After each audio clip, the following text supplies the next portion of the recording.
such a vast difference between the two games for you? Yeah, the break was good in that we could do a bit more coaching, I guess. Like it was, although we pretty much left the players alone.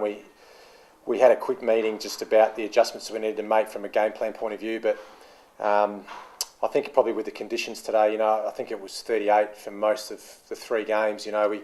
We've got the advantage here with our change rooms. We've got the cold baths and the pool and stuff, so our players could at least cool off, have a shower, change jumpers, do all that sort of stuff, and get messages from the coaches.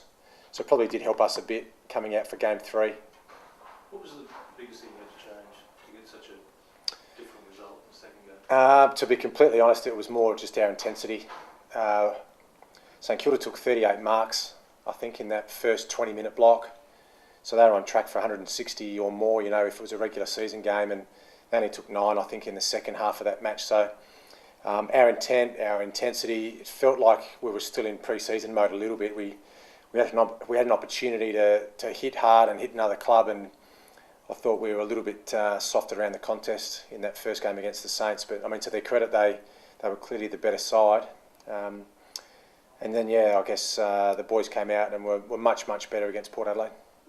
In that first game, were they perhaps a bit too eager? There seemed to be a lot of pace rather than speed in the way you moved the ball. Yeah, spot on. Poise and composure we lacked in that first game, so we sort of rushed at the ball carrier a little bit, and St Kilda set up with a lot of width. They seemed to always have a free player somewhere, and we sort of played into their hands. We kicked the ball long down the line at times, and they outnumbered us by 2 or 3 at the contest, and then they just chipped it around and took the right opportunities to move the ball forward. Whereas we looked like we didn't have that sort of composure that's required. Who's said something to you in those 2 games to make you think about it for round 1 in terms of the new faces? No, that was more, I guess, a match committee decision about 3 or 4 weeks ago when we knew that we had a full squad to pick from. I'm not asking about what selection decision you made for today, but yep. Of those guys you did put out there, is there anyone who's now put their hand up to say, you better be thinking about me for round 1 of the premiership season? Oh yeah, plenty. I liked a lot of what I saw from our young players today, and even some of the guys playing for the club for the first time, like Hardigan and Laird, were very good. And at different times, I thought, Grigg and Graham in the second game were both very good.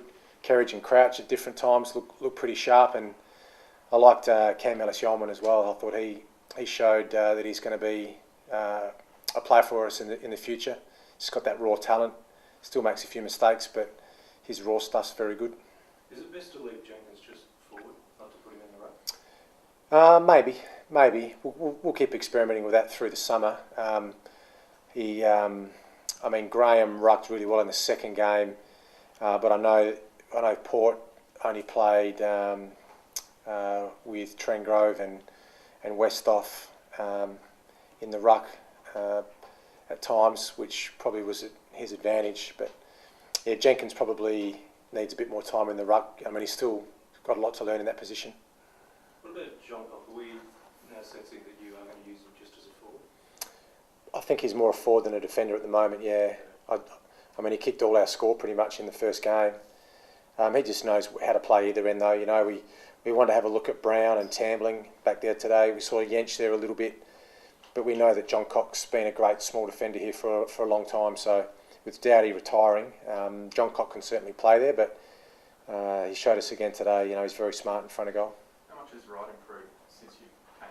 Yeah, I thought he was our best player in the first game, and he also played very well in the second game too, but he just goes from strength to strength for us, and has a good balance of attack and defence as a midfielder, and shows a lot of poise. So yeah, he's a very important player for us now.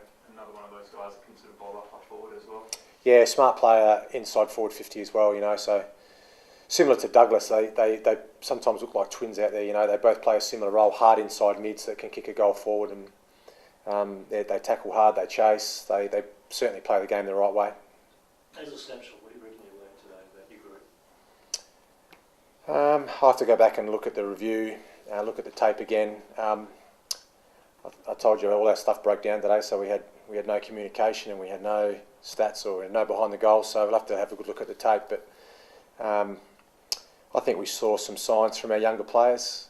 I didn't like the intensity in the first game, but I did say to him at the start of the second game, it can go two ways now.